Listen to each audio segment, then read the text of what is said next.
하나님 아버지, 오늘도 너무나도 좋은 날 주셔서 저희들 하나님 앞에 모여 함께 경배를 드리고 또 하나님 말씀을 공부하고 또 교제를 나눌 수 있도록 인도해 주셔서 감사드립니다. 주님, 저희들을 진리의 길로 인도해 주시고 또 주님께서 계시해 주신 이 진리의 말씀을 저희들이 올바로 깨달아 알 수 있도록 인도해 주시기 원합니다. 또한 주님, 저희들 한 주간 살아가면서 주님 앞에서 부족한 부분이 너무나도 많이 있었습니다. 주님, 이 시간을 계기로 다시 주님께 저희 마음이 온전히 돌아올 수 있도록 주님 인도해 주시기 원합니다. 감사드리며 우리 주 예수 그리스도 이름으로 기도드렸습니다. 아멘. 예, 보시는 것처럼 이제 교회와 대환란 두 번째 시간입니다. 그래서 대환란과 이스라엘이라는 제목으로 살펴보도록 하겠습니다. 예, 원래 이 시리즈는 이제 네 번에 걸쳐서 하는 거라서 이제 지금이 두 번째 시간입니다. 그런데 이제 마지막 시간에 이것과 같은 주제에, 이 시리즈에 포함된 건 아닌데 같은 주제에 또 다른 그 성경 공부가 있어서 그걸 붙여서 총 5번에 걸쳐서 이 시리즈를 하는 것으로 하도록 하겠습니다. 예, 그래서 우리가 이제 교회와 대환란에 대해서 지난 시간부터 살펴보고 있는데, 사실 결론적으로 말씀드리면 교회와 대환란은 관련이 없다, 이렇게 볼 수가 있겠죠. 그런데 많은 사람들이 또 막연히 교회가 환란을 통과할 것이다, 이렇게 가르치고 또 그냥 그렇게 생각하는 사람들이 의외로 많이 있습니다. 그래서 이것을 이제 교리로 만들어서 가르치는 사람들이 있고, 이제 그 사람들은 이제 의도적으로 교회가 환란을 통과한다는 이런 잘못된 교리를 의도적으로 가르치는 사람들이 있고, 또 이제 그 사람들의 영향을 받아서 어떤 막연히 교회가 환란을 통과하겠거니 이렇게 생각하는 사람들이 있습니다. 그래서 신앙생활이 어떤 기쁨 가운데 이루어지는 것이 아니라 어떤 불안과 공포 가운데 이루어지는 경우들이 굉장히 많이 있어요. 그러니까 우리의 믿음 생활, 신앙생활은 어떠한 그 이유를 불문하고 기쁨 가운데 이루어져야 되거든요. 기쁨 가운데. 그렇죠. 그런데 불안과 공포 가운데 이루어지는 경우가 너무나도 많이 있다는 것이죠. 그래서 특히 아무래도 이제 가르치는 사람들의 책임이 많이 있겠죠. 가르치는 사람이 성경을 제대로 가르치지 못해서 사람들이 교회가 환란을 통과한다고 생각할 수도 있고, 또 가르치는 사람이 어떤 의도를 가지고 교회가 환란을 통과한다고 이렇게 가르치는 경우들이 있어요. 일종의 성도들을 협박하는 용도로 그렇게 쓰는 경우가 있습니다. 그래서 마치 성경에 보면 환란 전에 휴거가 있고 또 환란 후에도 휴거가 있습니다. 그래서 마치 잘 믿는 사람들은 환란 전에 휴거를 받고 제대로 못 믿는 사람들은 환란을 통과해서 휴거를 받는 것처럼 그렇게 가르치는 경우도 있다는 것이죠. 그래서 협박용으로 쓴다는 거죠. 성도들을 협박하는 용도로.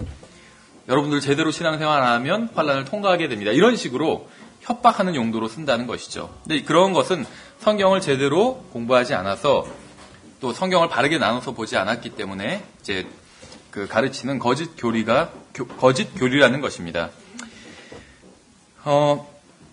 오늘날 이제 기독교 내에 수많은 거짓 교리들이 있습니다. 그러니까 잘못된 교리들이 있어요. 그런데 그 잘못된 교리를 믿는 이유가 여러 가지가 있겠죠. 그런데 가장 큰 이유가 무엇이냐면 교회와 이스라엘을 구분하지 못해서 잘못된 교리를 믿는 경우가 너무나도 많이 있다는 것이죠. 처음에 제가 말씀드린 것처럼 성경에 의하면 앞으로 이제 대환란이라는 큰 환란이 있습니다. 근데 이 환란 전에 휴거, 들림받는, 교회가 믿는 사람들이 들림받는 것이 있고, 환란 후에도 또 어떤 사람들이 들림받는 것이 있어요. 그런데 성경에 의하면 교회는 환란 전에 들림을 받게 되고, 환란 끝날 때 들림받는 사람들은 교회가 아니라 이제 이스라엘 유대인들이라고 볼 수가 있습니다. 또 환란을 통과한 그런 성도들이라고 볼 수가 있어요. 이 사람들은 교회는 아니라는 것이죠. 그래서 교회와 이스라엘을 구분하지 못하기 때문에 교회가 환란을 통과한다, 이렇게 생각하는 사람들이 있다는 것입니다. 여기서 우리는 지난 시간에 교회와 이스라엘을 비교해서 살펴보았습니다. 여기서 자신의 교회를 부르시기 위해서 공중으로 오시는 것이 이제 휴거고, 또 이 세상을 심판하고 자신의 왕국을 세우기 위해서 지상으로 오시는 것, 이것이 재림이라고 우리가 지난 시간에 살펴봤었죠. 그래서 성경에서 분명히 이 두 번의 오심이 서로 다르게 묘사되어 있습니다. 그래서 지난 시간에 우리가 이것을 살펴봤었고, 또 지난 시간에 우리가 신명기 4장을 봤었죠. 그래서 신명기 전체가 우리가 상식적으로 봐도 이스라엘에게 하시는 말씀입니다. 그런데 신명기 4장 1절에서 오 이스라엘아 들으라 하면서 아예 그 신명기 4장의 대상을 분명히 이스라엘이라고 이렇게 명확하게 정해서 말씀하고 계시죠. 오 이스라엘아 들으라 하면서 거기서 계속 이어지는 문맥에서 이스라엘이 마지막 날들에 환란을 겪어야 될 것이다. 이렇게 분명히 말씀하고 있습니다. 그런데 신명기뿐만이 아니라 구약성경에선 그러한 말씀이 너무나도 이제 많이 나옵니다. 예를 들면 예레미야 30장 같은 경우가 있습니다. 성경을 보면 대환란은 항상 이스라엘과 관련이 있고 교회는 단 한 번도 관계가 없는 것을 볼 수가 있어요. 가장 대표적인 경우가 이제 예레미야 30장 같은 경우인데 예레미야 30장을 제가 읽어보면 좀 길지만 읽어보면 4절부터 보면 또 주께서 이스라엘과 유다에 관하여 하신 말씀들이 이러하니라. 그러니까 누구에 대한 것인지 벌써 명확하게 정해놓고 계시죠. 이스라엘과 유다에 관하여 하신 말씀이래요. 그렇죠? 이것은 이제 유대인들, 히브리인들, 이 민족을 가리키는 것입니다. 주가 이같이 말하노라. 우리가 소리를 들었는데 그것은 떨고 두려워하는 소리요 평안의 소리가 아니로다. 이제 너희는 남자가 아이를 베어 산고를 겪느냐? 하고 묻고 또 알아보라. 이상한 일이죠. 남자가 아이를 베어 산고를 겪는데요. 어떤 인간이 그 겪는 고통 중에 가장 큰 고통 중에 하나가 이 산고잖아요. 그렇죠. 근데 그걸 남자들도 그러한 고통을 당하게 된다. 이렇게 말씀하고 있죠. 남자마다 산고를 겪는 여인같이 자기 손을 허리에 대며 모든 얼굴이 창백하게 변함을 내가 보면 어찌된 까닭이냐. 아 슬프도다. 그 날이 커서 그것과 비길 날이 없나니 그 날은 곧 야곱의 고난의 때라. 이렇게 말씀하고 있죠. 그래서 이스라엘과 유다에 대해서 하시는 말씀인데 어떤 굉장히 무서운 날에 대해서 말씀하고 있어요. 그러면서 그 날을 야곱의 고난의 때라고 부르고 있다는 것이죠. 야곱의 다른 이름이 이스라엘이죠. 그래서 이스라엘이 고난을 받는 때라는 것입니다. 그러나 그가 그 고난에서 구원을 받으리로다. 그러니까 고난을 겪을 것이고 또 구원도 받게 될 것이다. 이렇게 말씀하고 있죠. 그러면서 쭉 이어지는 문맥에서 오 나의 종 야곱아 너는 두려워하지 말라. 오 이스라엘아 놀라지 말라. 그러니까 이스라엘에게 어떤 대환란을 이스라엘과 관련된 이 크고 두려운 날 대환란에 대해서 예언해 주시면서 또 두려워하지 말라고 또 격려의 말씀도 하고 계신 것이죠. 그리고 이제 마지막에 10절에서는 야곱이 돌아와서 그러니까 이스라엘이 돌아와서 안식하며 평온히 지낼 것이요. 그래서 이스라엘이 대환란을 겪을 것이고 결국 그 대환란을 통과해서 구원을 받을 것이고 궁극적으로는 또 평안이 거하게 될 것이다. 그렇게 말씀하고 있습니다. 그래서 예레미야서 30장에 의하면 미래에 있을 크고 두려운 날은 분명히 야곱의 고난의 때고 이스라엘과 관련이 있다는 것이죠. 에스겔서 20장도 마찬가지입니다. 우리가 다 읽지는 않겠지만 에스겔서 20장 33절에서 38절에서도 어떤 크고 두려운 날에 대한 그러한 예언이 되어 있어요. 근데 이것이 이스라엘과 관련되어 있다는 것이죠. 자, 1분만 읽어보면 너희를 백성들에게서 데리고 나오며 너희가 흩어져 거하던 나라들에서 너희를 모으고 백성들의 광야로 너희를 데려가 거기서 너희와 얼굴을 마주 대하여 변론하되 내가 이집트 땅의 광야에서 너희 조상들과 변론한 것 같이 너희와 변론하리라. 이렇게 말씀하고 있어요. 그러니까 이스라엘 백성들이 이집트에서 탈출해서 광야 생활을 했었죠. 40년 동안. 그래서 마찬가지로 이 대환란 때 이스라엘 백성들이 또 광야에서 이렇게 지내게 될 것이라는 그런 예언을 하고 있는 것입니다. 그래서 마치 이 대환란 땐 이스라엘 백성들이 그러니까 이집트를 탈출해서 광야에서 지냈던 것과 같이 그 일이 다시 반복된다는 것이요. 물론 40년간은 아니겠죠. 근데 어쨌든 간에 그래서 에스겔서 20장의 전체 문맥도 이스라엘에 대한 것입니다. 그 본문에선 그 수신자가 분명히 명확하게 드러나 있어요. 그래서 그들이 과거에 어떤 일을 겪었고 출애굽이죠. 또 미래에 어떤 일을 겪을 것인지 분명하게 지금 예언해 놓고 있다는 것입니다. 다니엘서 12장 같은 경우도 마찬가지입니다. 분명히 이제 나중에 있을 어떤 큰 고난의 날에 대해서 말씀하시면서 이것이 이스라엘과 관련이 있다. 이렇게 말씀하고 있어요. 그러니까 성경에선 어떤 고난의 날, 크고 무서운 날, 두려운 날 이런 대환란에 대해서 대환란의 이제 다른 명칭이라고 보시면 됩니다. 근데 이 대환란에 대해서 말씀하시면서 단 한 번도 교회를 언급하신 적이 없어요.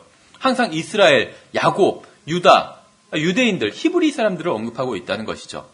다니엘서 12장 1절 제가 읽어보면 그때 내 백성의 자손들을, 지금 다니엘서에선 다니엘에게 하시는 말씀이에요. 그렇죠. 그러면서 그때 내 백성, 그러니까 다니엘의 백성, 그러니까 유대인들 말하는 것이죠. 내 백성의 자손들을 위하여 일어서는 큰 통치자 미가엘이 일어날 것이요 또 고난의 때가 있으리니, 고난의 때, 이것이 바로 대환란이라는 것입니다. 근데 하나님께서 어떤 그 섭리적인 보호로, 특히 천사장 미가엘을 통해서 또 섭리적인 보호로 보호하실 것에 대해서 말씀하고 있는 것이죠. 그래서 또 고난의 때가 있으리니 그것은 민족이 있은 이래로 그때까지 없었던 고난일 것이며 그때 내 백성이 구출을 받되 책에서 발견된 바 기록된 모든 자가 구출을 받으리라, 이렇게 말씀하고 있어요. 여기서 분명히 내 백성이라고 말씀하고 있습니다. 그래서 이 마태복음 24장 21절에선 예수님께서 다니엘서를 인용하시면서 부연 설명을 해주고 계신 부분이 나와요. 제가 읽어보면 그때 큰 환란이 있으리니 세상이 시작된 이래로 이때까지 그런 환란이 없었고 이후에도 없으리라, 이렇게 말씀하고 있어요. 그래서 성경은 분명하게 대환란이 유대인들을 향한 것이지 교회를 향한 게 아니라고 말씀하고 있습니다. 신약 성경에서도 이 대환란이란 말이 나오지만 단 한 번도 교회와 연관돼서 나온 적이 없어요. 항상 유대인들과 연관돼서 나온다는 것이죠. 교회가 환란을 통과하는 것이 아니기 때문에 그렇다는 것입니다. 마태복음 24장에서 이제 대환란이란 말, 이 대환란에 대한 큰 환란, 우리 성경에서 이제 큰 환란이라고 했습니다. 같은 말이죠. Great Tribulation이니까 대환란, 큰 환란 같은 말이에요. 그냥 이제 대환란이란 말을 우리가 보통 이제 용어로 많이 썼기 때문에 그냥 그렇게 부르는데, 이제 우리 성경에서는 큰 환란이라고 했어요. 마태복음 24장 15절에 나오는데 제가 읽어보면 그런즉 대언자 다니엘을 통해 말씀하신 바 황폐하게 하는 가증한 것이 거룩한 곳에 선 것을 너희가 보거든 누구든지 읽는 자는 깨달을지어다. 그때 유대에 있는 자들은 산들로 도망할지어다. 그러니까 보세요. 지금 누구에게 하시는 말씀인지 명확히 보여주고 있다는 것이죠. 유대에 있는 자들이래요. 유대에 있는 자들. 유대 땅을 말하는 것이거든요. 그러니까 이스라엘 사람들에 대한 말씀이에요. 그래서 유대에 있는, 또 대한민국에 있는 자들은 이렇게 말씀하고 있지 않잖아요. 유대에 있는 자들은 산들로 도망하라고 말씀하고 있어요. 그러니까 유대인들이 어디로 도망가야 될지까지 구체적으로 말씀하고 있다는 것이죠. 그러면서 이제 그때 큰 환란이 있으니 세상이 시작된 이래로 이때까지 그런 환란이 없었고 이후에도 없으리라, 이렇게 말씀하고 있죠. 성경에서는 가증한 것이 거룩한 곳에 선 것을 보거든 대환란이 시작된 것이라고 말씀하고 있어요. 이게 무슨 말일까요? 가증한 것이 거룩한 곳에 선 것을 보거든. 이 마태복음의 본문은 이제 다니엘서 12장 11절을 인용하고 있습니다. 그러니까 우리는 다니엘서가 이스라엘 백성을 향해 기록되었다는 사실을 이미 살펴보았죠. 그 다니엘서를 인용하고 있는 마태복음도 이스라엘 향해서 기록된 말씀입니다. 마태복음에서는 대환란에 대해 말씀하시면서 팔레스타인에 위치한 유대에 대해서 언급하고 있죠. 그래서 대환란이 이스라엘에 대한 말씀이기 때문에 유대에 있는 자들이 어디로 도망가야 될지 구체적으로 말씀하고 있다는 것이죠. 마가복음도 비슷한 문맥입니다. 자, 읽어보면 마가복음 13장 14절부터 그러나 대언자 다니엘을 통해 말씀하신 바 황폐하게 하는 가증한 것이 서지 못할 곳에 선 것을 너희가 보거든. 약간 좀 표현이 다르죠. 근데 같은 것을 말씀하고 있어요. 읽는 자는 깨달을지어다. 그때 유대에 있는 자들은 산들로 도망할지어다. 하면서 이제 또 부가 설명이 나와요. 좀 더. 지붕에 있는 자는 집에 내려가거나 자기 집에서 무엇을 취하려고 그 안에 들어가지도 말며 들에 있는 자는 겉옷을 가지려고 되돌아가지 말지어다. 오직 그날들에는 아이벤 자들과 젖먹이는 자들에게 화가 있으리로다. 너희의 도피하는 일이 겨울에 일어나지 않도록 너희는 기도하라. 그날들의 고난이 있으리니 하나님께서 창조하신 창조 세계가 시작된 때부터 이때까지 그런 고난이 없었고 이후에도 없으리라. 그러니까 마태복음의 문맥과 되게 비슷하지만 조금 더 구체적으로 자세하게 말씀하고 있죠.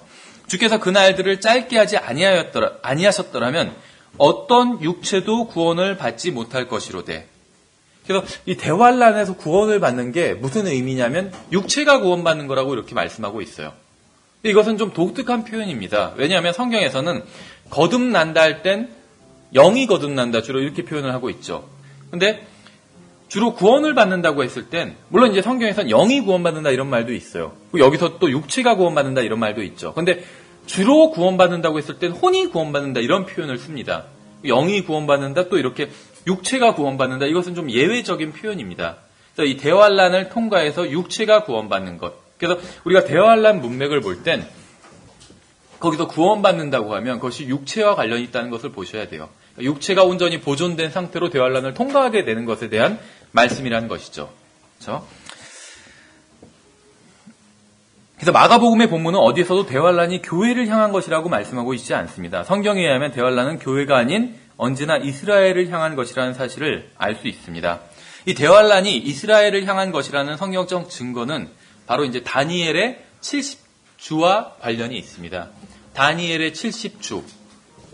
아마 이제 다니엘의 70주 아니면 다니엘의 70째 주 뭐 이런 말을 들어보신 적이 있을 거예요.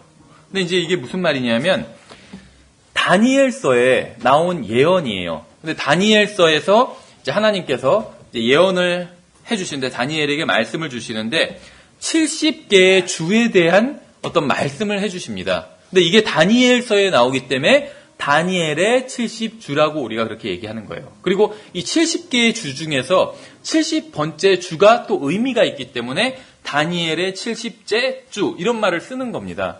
그러니까 뭐 다니엘이 무슨 뭐 이걸 주관하거나 그런 것이 아니에요. 다니엘이 소유한 주거나 이런 것이 아니에요. 그냥 다니엘서에 나오기 때문에 다니엘의 70주라는 말을 씁니다. 그래서 다니엘서에 의하면 어떤 하나님의 예언의 시간표와 관련된 70개의 주가 나옵니다. 70개의 주. 그러니까 이제 주가 위크예요, 위크. 근데 우리가 이제 주라는 말을 보면 우리가 생각할 때는 이번 주에는 어떻게 지냈어? 그러니까 7일을 생각하죠. 그래서 우리나라 말로는 정확히는 모르겠어요. 저도 국어사전 안 찾아봐서. 근데 주라고 얘기했을 때 우리나라 말로는 이제 일을 생각합니다. 그래서 7일 이렇게 생각을 해요. 그런데 영어에서 이 week라는 표현은 7일도 되지만 7년도 돼요. 그래서 어떤 7개로 이루어진 기간을 말합니다. 그래서 7개로 이루어진 기간인데 단위가 1, 하루면은 7일이 되는 것이고 1년이면 7년이 되는 것이에요. 그러니까 week라는 말을 봤을 때 한국 사람들은 1을 생각하는데 영어로는 1도 될 수 있고 년도 될 수 있다는 것이요. 근데 이제 여기서는 보면 연이라는 것을 알 수가 있어요. 그래서 다니엘에 70주가 있는데 70개의 주가 있는데 한 주가 7년으로 돼 있죠. 그러니까 곱하면 몇 개죠? 490년이죠. 그래서 하나님께서 어떤 것을 예언하셨는데 이 490년 내에 어떤 일이 일어날 것이다. 예를 들면 이런 식으로 다니엘서에서 예언을 해주신 것입니다. 그래서 이것이 다니엘서에 나와서 이제 그 다니엘의 70주라고 얘기하는데 그런데 왜 다니엘의 70째 주라고 이렇게 또 얘기를 하냐면 70개의 주가 있는데 이제 62주와 7주와 마지막 한 주로 이루어져 있습니다. 70개의 주가 62주와 7주와 한 주. 그런데 이제 62주와 7주는 우리가 살펴보겠지만 과거에 이미 지나갔어요. 그래서 다니엘의 70개의 주 중에서 마지막 한 주만 남았습니다. 그래서 이것이 이제 의미가 있어요. 그래서 이제 다니엘의 70째 주라고 말하는 것입니다. 그런데 한 주가 7년이라고 말씀드렸죠. 7일도 되지만 위크는 7년도 된다고 말씀드렸죠. 그래서 이 7년이 마지막 한 주가 바로 이제 아시는 것처럼 대환란이라고 보시면 돼요. 그러니까 이 다니엘의 70주, 다니엘의 70째 주 이런 주제에 대해서 굉장히 막 복잡한 얘기들이 굉장히 많이 있습니다. 이제 좀 제가 간단히 요약해서 설명을 드리는 거예요.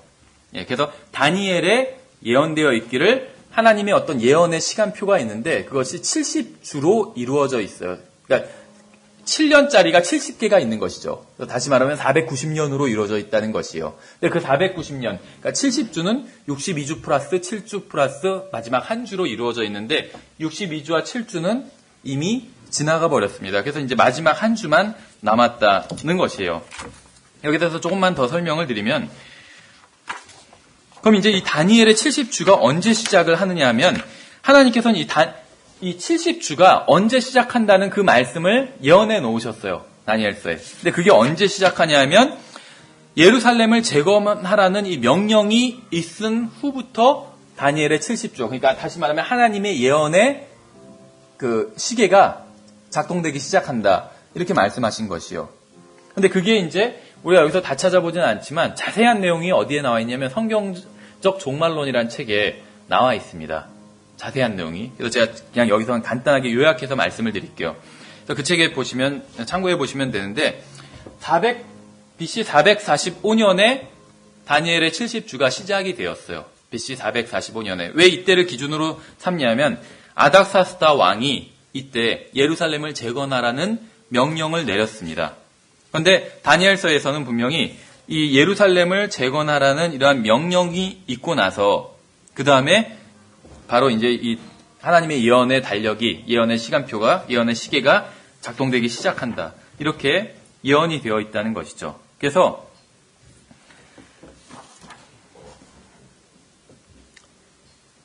이 7주와 62주를 합하면 그러니까 49년과 434년을 합하니까 483년이죠. 그러니까 490년 빼기 7년이니까 483년이 되죠. 그렇죠. 그런데 BC 445년에 아닥사스다 왕이 예루살렘을 재건하라는 명령을 내리면서 다니엘의 70주가 시작이 되게 됩니다. 근데 이게 어디서 483년까지 오다가, 그러니까 69주까지 오다가 딱 스탑을 하고 마지막 한 주가 남은 것이요. 근데 왜 마지막 한 주를 이렇게 따로 띄어냈냐? 나머지 70주에서 69주는 쭉 다 연결돼서 오는데 마지막 한 주만 지금 띄어버린 것이죠. 근데 그걸 그냥 막 띄어버린 것이 아니라 이유가 있어요. 그 이유가 바로 다니엘서 9장에 나옵니다. 9장 24절부터 27절까지 제가 읽어보면, 24절부터 제가 읽어보면, 주께서 내 백성과 내 거룩한 도시에게 70일회를 정하셨나니, 일회가 위크입니다, 주. 이것은 범법을 그치고 죄들을 끝내며 불법에 대하여 황해를 이루고 영존하는 의를 가져오며 환상과 대언을 봉인하고 또 지극히 거룩하신 이에게 기름을 붓고자 함이라. 그러니까 이제 이것은 대환란의 목적이요. 제가 읽은 건. 그러므로 알고 깨달을지니라. 예루살렘을 회복하고 건축하라는 명령이 나가는 때로부터 통치자 메시아에 이르기까지 7일에야 62일회가 있으리니. 이렇게 말씀하고 있죠. 그러니까 예루살렘이 회복하고 건축하라는 명령이 나가는 때가 바로 BC 445년이에요. 아닥사스다 왕 때입니다. 그래서 이때부터 그 통치자 메시아에 이르기까지랬죠. 통치자 메시아. 그러니까 예수 그리스도의 초림까지입니다. 그렇죠. 예수 그리스도의 초림.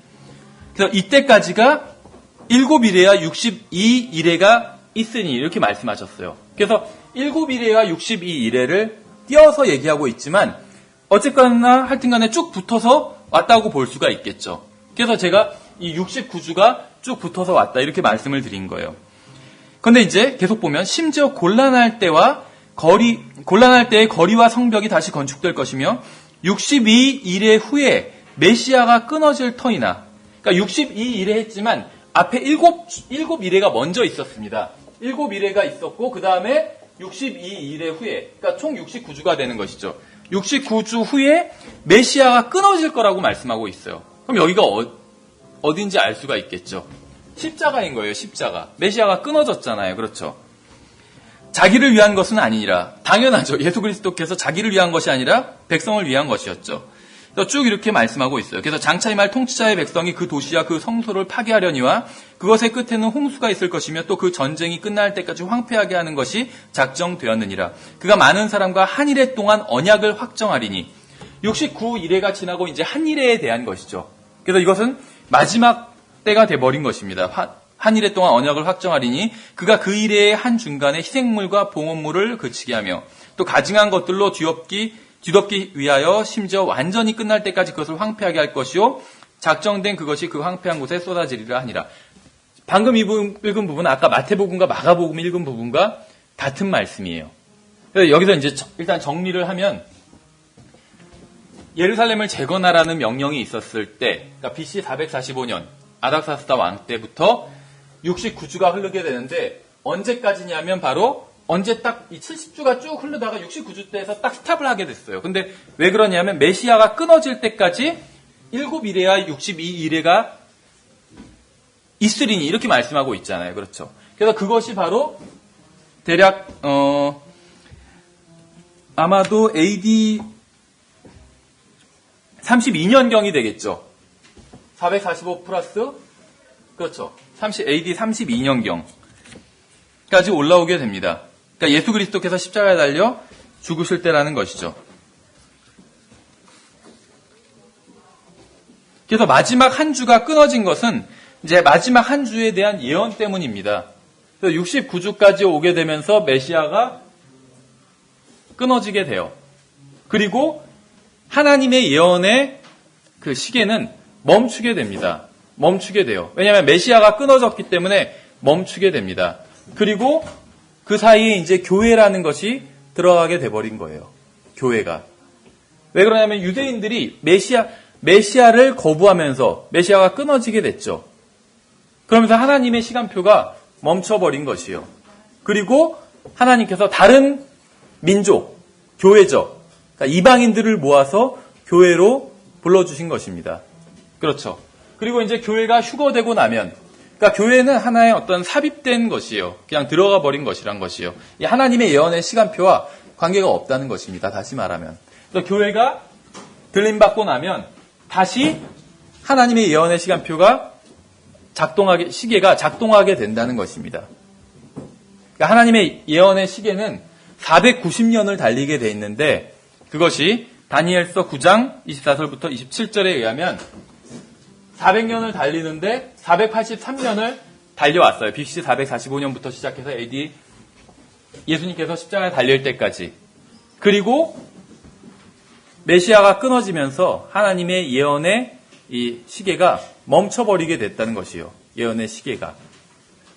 그래서 예언의 시계는 멈추고 교회가 나타나면서 2000년이 흘러버렸죠. 물론 이제 교회가 언제 휴거될지는 모르지만, 그리고 교회가 들림받고 나면 다시 하나님의 예언의 시계가 작동되기 시작한다는 것입니다. 그러면서 마지막 이제 예언에서 남은 한 주를 채우게 된다는 것이요.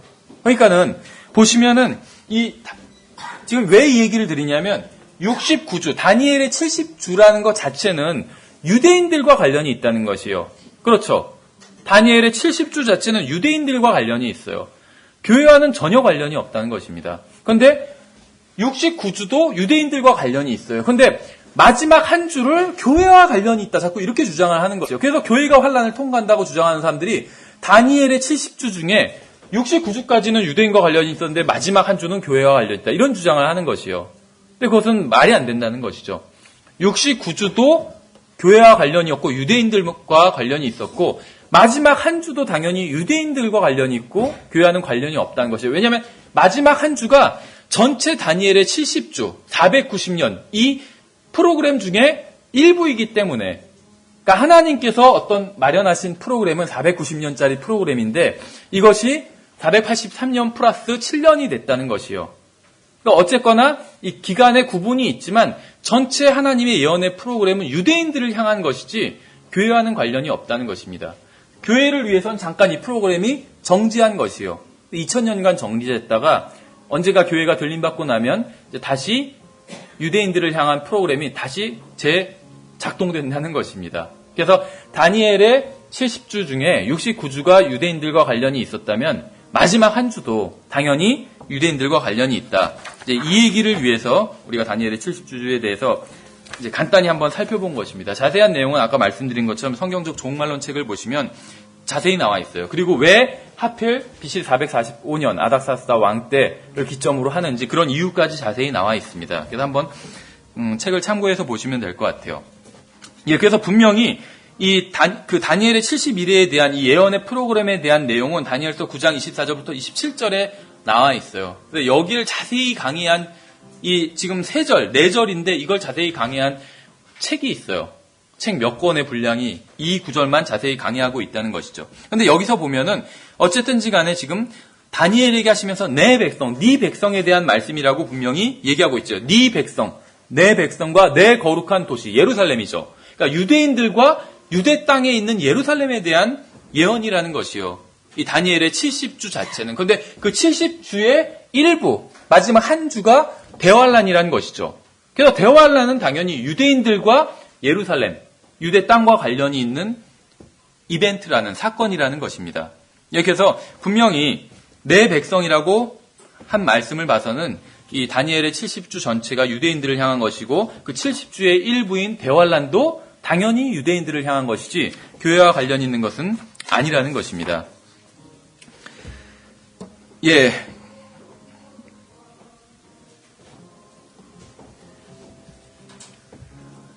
이스라엘의 역사는 어떻게 보면 십자가와 함께 끝났습니다. 유대인들이 예수님을 거부하면서 예수님을 십자가에 못 박아 죽이게 내어준 것이죠. 그래서 유대의 역사는 하나님 앞에서는 십자가와 함께 끝났어요. 그래서 아까 다니엘서에서도 메시아가 끊어지면서 다니엘의 70주에 대한 예언이 스탑이 돼버렸다는 것이죠. 그렇죠? 그래서 이스라엘에 대한 하나님의 경륜이 중지돼 버렸다는 것입니다. 그러면서 새로운 경륜, 교회를 향한 그런 경륜이 열리게 된 것이죠. 그래서 이 유대인들의 미래는 다니엘서 9장 27절에 예언되어 있어요. 아까 우리가 살펴봤었죠. 십자가 때 중지되었던 유대인들의 이 예언의 시계는 교회가 공중으로 들림받고 나서 다시 움직이기 시작하게 된다는 것입니다. 그러면 이제 마지막 한 주가 시작되게 된다는 것입니다. 그리고 우리가 이제 아까 마태복음과 마가복음에서 읽은 것처럼 황폐하게 하는 가증한 것이 세워지게 될 것이죠. 그래서 우리가 앞에서 읽은 마태복음과 마가복음의 문맥은 이제 다니엘의 70째 주인 대환란에 대한 것이라는 것이죠. 그래서 대환란은 교회가 공중으로 들림받기 전에는 결코 시작될 수 없습니다. 왜냐하면 메시아가 끊어질 때 예언의 시계가 멈춰버렸기 때문에. 그래서 교회가 영광 가운데 들려 올라갈 때까지 예언의 시계는 움직이지 않는다는 것이에요. 그래서 어떤 사람은 대환란이 이제 3년 반이라고 하지만 이제 7년이라는 것이죠. 마지막 한 주기 때문에. 그런데도 불구하고 왜 사람들은 자꾸 교회가 환란을 통과할 것이다 이렇게 가르치냐면 거꾸로 되었기 때문이에요. 무엇이 거꾸로 되었냐면 성경 해석이 거꾸로 된 것이에요. 우리가 성경을 통해서 세상을 봐야 되는데 세상을 통해서 성경을 보기 때문에 이상한 해석을 내어놓는다는 것이죠. 무슨 말이냐면 예를 들면 이제 어떤 종말론에 대한 책들을 보면 이런 내용들이 나와요. 예를 들면 앞으로 50년이 안 돼서 무슨 석유가 고갈될 것이다. 그렇죠. 그래서 에너지들이 다 고갈될 것이다. 그럼 종말이 올 수밖에 없다. 그래서 그러므로 이제 앞으로 몇 년 이내, 50년 이내에 예를 들면 예수님께서 오실 것이다. 이런 식으로 해석한다는 거죠. 그러니까 예수님께서 언제 오실지는 알 수는 없죠. 근데 이제 예수님께서 어떤 오시는 그런 것들을 예측을 하는데 그것을 이 세상을 보고 예측한다는 것이에요. 어떤 자원이 고갈되고 이런 것들을 통해서 예측한다는 것이죠. 그러니까 거꾸로 돼버렸다는 것이에요. 성경을 통해서 세상을 바라봐야 되는데 세상을 통해서 자꾸 성경을 바라보려고 하기 때문에 그렇다는 것이죠. 그래서 자원이 고갈되고 살기가 어려워지고 경제가 지금 전 세계적으로 경제가 안 좋잖아요. 안 좋아지고 그래서 그러니까 어떤 환란이 올 것 같다 이렇게 예측한다는 것이죠. 그런데 교회가 믿는 사람들이 계속 그대로 있잖아요. 휴거가 일어나지 않고. 그러니까는 아마 이 어려운 환란이 오는데 이거를 교회가 통과하는 게 아닌가 이런 엉뚱한 또 생각을 하는 사람도 있다는 것이죠. 그래서 성경으로 세상을 해석하는 게 아니라 세상으로 성경을 해석하기 때문에 교회가 환란을 통과한다고 생각한다는 것이죠. 그래서 어쨌든지 간에 교회가 환란을 통과한다는 그러한 주장은 비성경적인 주장입니다. 사람들이 어떤 성경을 보면 단 한 번도 교회와 환란이 서로 관련돼서 나온 적이 없다는 것이에요. 항상 환란, 크고 두려운 날, 어떤 대환란에 대한 설명을 하실 때 야곱이나 이스라엘 이런 하나님께서 분명히 이것이 누구에 대한 것인지 그 대상을 분명히 하고 계시다는 것이죠. 야곱 아니면 이스라엘 이런 식으로 부르고 계시다는 것입니다.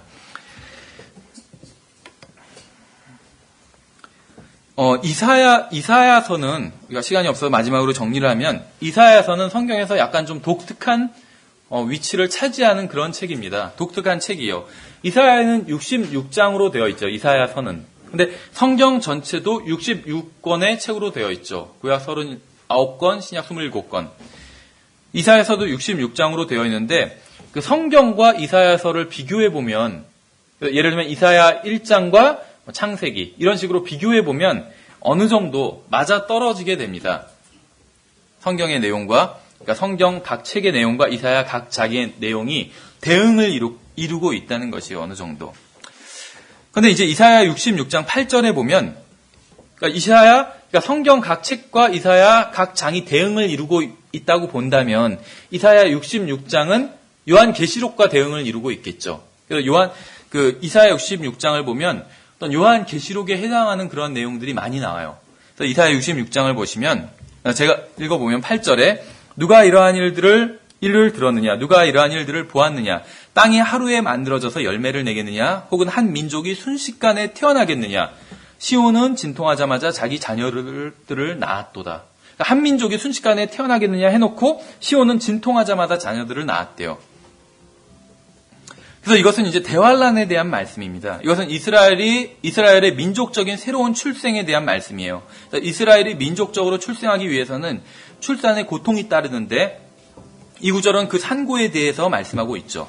이것을 마태복음 24장 8절에선 이 모든 것은 고통의 시작이라는 말씀과 관련이 있다는 것입니다. 그래서 마태복음 24장 8절은 이사야서 66장에 기록된 고통의 시작에 대한 말씀이라는 것이요.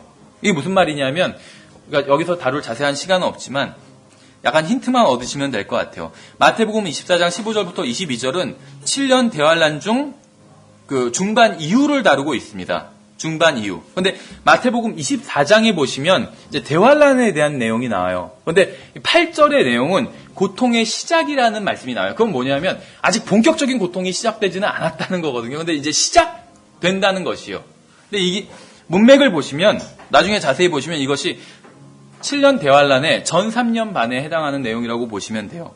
그리고 15절부터 22절까지가 이제 본격적인 마태복음 24장 15절부터 22절까지가 7년 대환란 중 이제 뒷부분 중반 이후라고 보시면 됩니다.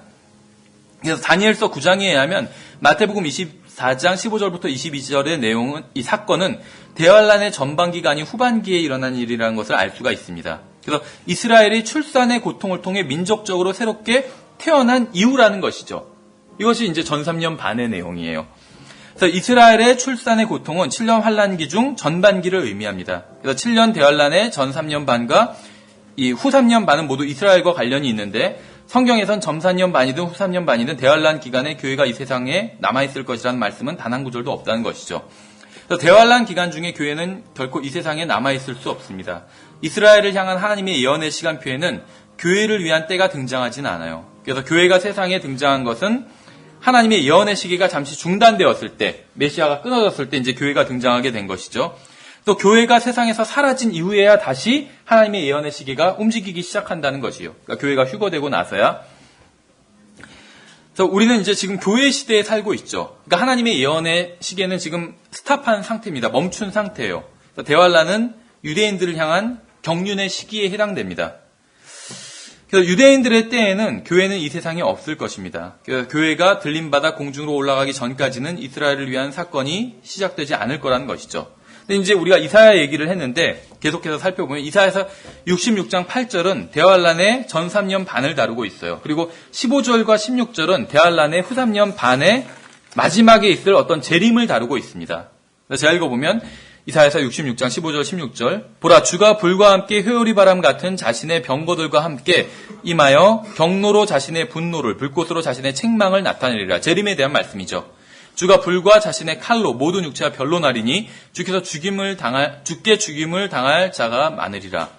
그리고 이제 예수 그리스도의 재림 이후에 이스라엘은 약속의 땅에서 복을 받게 되고 천년왕국이 시작되게 되죠. 이것이 이제 이사야서 66장 19절부터 24절에 있습니다. 그러니까 이사야서 66장 8절에선 전 3년 반을 다루고 있고 15절부터 16절에선 이제 후 3년 반의 끝부분을 다루고 있고 19절부터 24절에선 재림하고 나서 이제 천년왕국을 다루고 있다는 거예요.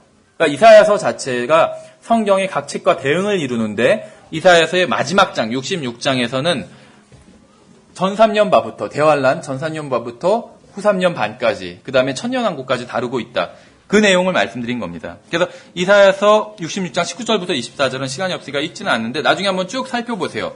천년왕국에 대한 말씀입니다. 그래서 다시 이제 그 유대인들이 하나님을 섬기고 또 모든 민족들이 유대인을 중심으로 하나님께 나오는 그러한 하나님께 경배하는 그러한 장면을 천년왕국의 장면을 다루고 있어요. 예, 그래서 우리는 이제 대환란이라는 주제를 지금 이 4번짜리 시리즈 공부에서는 2번까지 살펴본 것입니다. 그래서 우리가 이제 오늘 살펴본 걸 아주 간략하게 한마디로 요약을 하면 구약 성경 예레미야서, 다니엘서, 또 에스겔서, 이사야서 4군데를 찾아봤죠. 그런데 어디에서도 교회가 대환란과 관련을 지은 말씀은 전혀 없다는 것이요. 우리가 마태복음과 마가복음도 살펴봤죠. 여기서도 교회가 대환란과 관련이 있다는 말씀은 전혀 없었어요.